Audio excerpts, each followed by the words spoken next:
Communications, satellite systems, and unmanned drones backing up the ground troops as never before, allowing commanders to watch a battlefield hundreds of miles away in real time.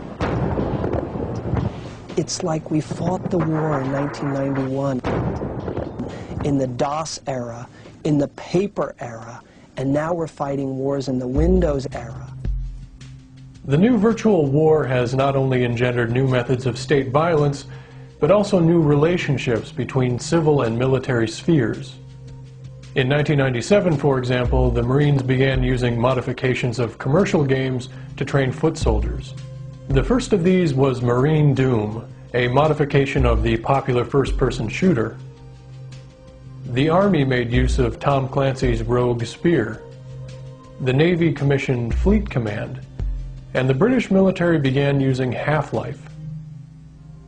But games crossed the boundary in the other direction too, from military to commercial markets. In 1994, Sega Game Systems coaxed military contractor Martin Marietta to commercially release a simulator used to train tank operators. The result was the game Desert Tank.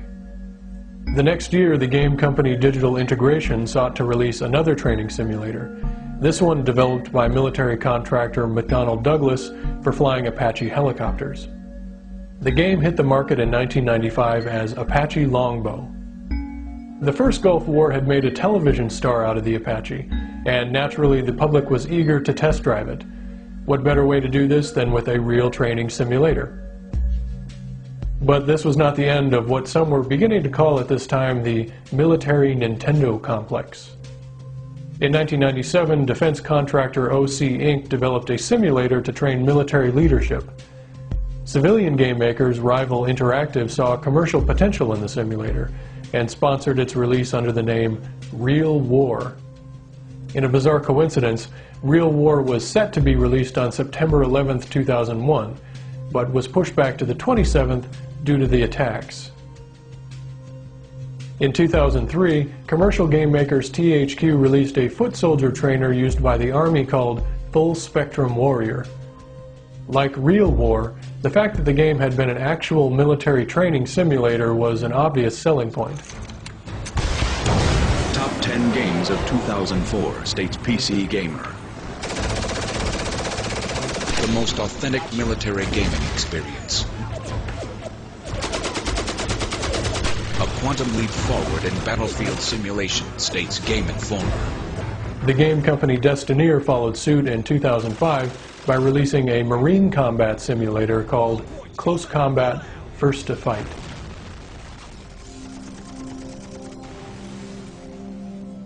Folks in Iraq are seeing the symbols of Saddam Hussein come tumbling down. Now Americans are finding their own way to vent against the Iraqi dictator. Folks right here in the U.S. shooting paintballs at pictures of the Iraqi dictator. In Indiana, people are playing war games, pretending to be soldiers searching for him. The main feature of this new video game war is an interactive urge. Kelly Arena has her finger on the button. She'll literally blow up a truck to show us the explosive situations U.S. troops often face in Iraq and Afghanistan. Push it. Recognizing these new trends, the Pentagon naturally sought to capitalize on the new public appetite for war play. The Air Force began releasing recruitment ads whose main enticement was that someday we might be handed the controller. The image of crossing over is a useful way to understand the new culture of war games. These games routinely invite us to cross over and play virtual soldier in an increasingly militarized civil culture. 45-year-old Lieutenant Colonel Keirsey Wardinsky is in charge of Army manpower. He's also the economist who came up with the idea of using a video game as a recruiting tool while brainstorming with entertainment executives in Los Angeles. I was trying to work through the economics of all this, And I was chatting with a friend at a cocktail party. He was in direct marketing, and he pointed out how cheap it is to put like a videotape or a DVD in a house. And that really struck me as amazingly a sort of affordable way of doing business. And then the next thing was, well, why can't we put something more immersive in a house beyond a DVD or a tape, like a game? And then, voila, it looked like it was doable. Nowhere is the militarization of culture more pronounced than with the Army's newest weapon in its recruiting arsenal, a video game called America's Army. The Army released the free game in 2001. Since then, it has been a runaway success, with over 6 million registered users in 2005. America's Army introduced an entirely new relationship between the military and popular culture. This is not just any old war game. America's Army comes with a stamp of authenticity. The game's very existence advances the notion that war can be a form of entertainment, a leisure time activity. This sense was enhanced when the Army released a version of the game called Real Heroes. This game featured playable characters based on actual soldiers who had served in Iraq and elsewhere. With America's Army, the military had indeed conquered a new frontier. You're in, darling. You're in her mind. I found it interesting when folks say we're softening them up. We're not softening them up, we're killing them.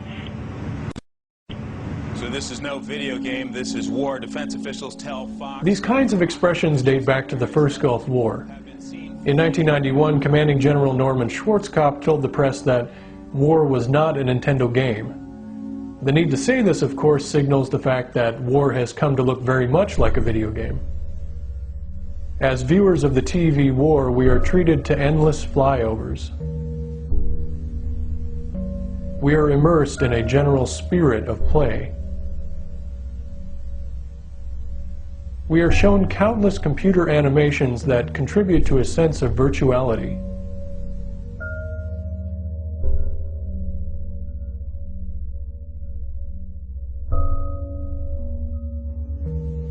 We play alongside news anchors who watch on their monitors.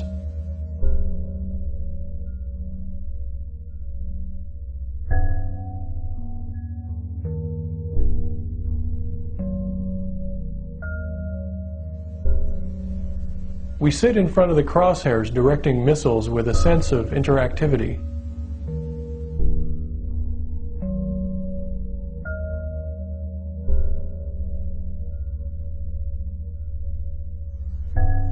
The destruction, if shown at all, seems unreal, distant. These repeated images foster habitual fantasies of crossing over. Mike Herbert remembers watching missiles like this one crash into targets on TV during Desert Storm. He was only a teenager. And to actually do that myself for the first time, when I remember in high school seeing it on TV, on being able to see that, now to actually do it, it's a whole different world. So it is no surprise when the metaphor of the video game makes its inevitable appearance in debates regarding journalism and war. But if there's a war that's a Nintendo war, it was this one. We were basically playing almost a real virtual reality game. Except now we're up at PlayStation 2 we were there. That is it for the panel today. Douglas Rushkoff, thanks. Eduardo Braniff and Elizabeth. On this video game point, because Sony has already copyrighted the words shock and awe. They've got a video game coming out called exactly this. Indeed, 30-odd companies eventually trademarked the phrase shock and awe. PlayStation manufacturer Sony was the largest of these, applying for its patent only one day after the spectacular bombing of Baghdad. Sony dropped the trademark a month later under threat of controversy. But this did not stop other game manufacturers from capitalizing on the war. Gotham Games aggressively advertised its Gulf War I-based game, Conflict Desert Storm, during the lead-up to the invasion. The company then went into full-scale production of the sequel, Conflict Desert Storm 2, Back to Baghdad. The game arrived in stores just 6 months after the 2003 invasion, and still during the violent occupation. This time around, it appeared as though war games might catch up with the war itself.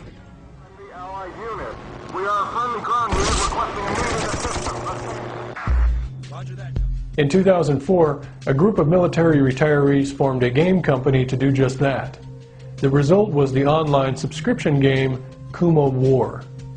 The game at first appeared to be an average first-person shooter, but the minds behind Kuma War had bigger plans.